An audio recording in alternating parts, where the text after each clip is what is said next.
Le jardin de la dissidence. Au cœur de l'Europe de l'Est, une nation anonyme s'est réveillée un jour pour découvrir que sa patrie était le théâtre d'un conflit intense. Les bruits familiers de la vie quotidienne étaient maintenant remplacés par le son sourd des obus et le grondement des chars. La peur, l'incertitude et la douleur avaient remplacé la tranquillité, la sécurité et l'harmonie. Un jour, dans une ville déchirée par le conflit, une anomalie a surgi. Un champ autrefois dévasté par le conflit avait été transformé du jour au lendemain en un paysage luxuriant de fleurs épanouies. C'était comme si un arc-en-ciel s'était effondré sur le sol, laissant des éclaboussures de couleurs vibrantes partout.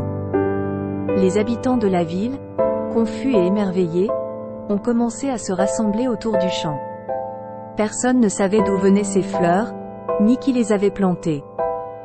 Au milieu du champ, une petite fille a été vue, une brosse à la main et une toile vierge devant elle.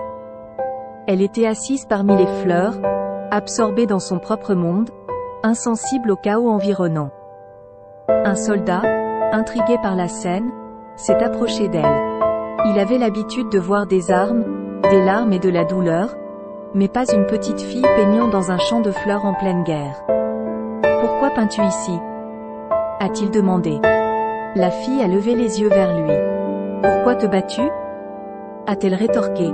« Je me bats pour ma patrie, pour notre avenir » a répondu le soldat. « Moi aussi, je me bats pour notre avenir » a répondu la petite fille.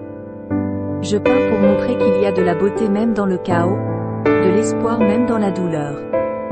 C'est notre avenir. » Inspiré par les paroles de la fille, le soldat a déposé son arme et a commencé à peindre avec elle. D'autres ont suivi et d'autres encore.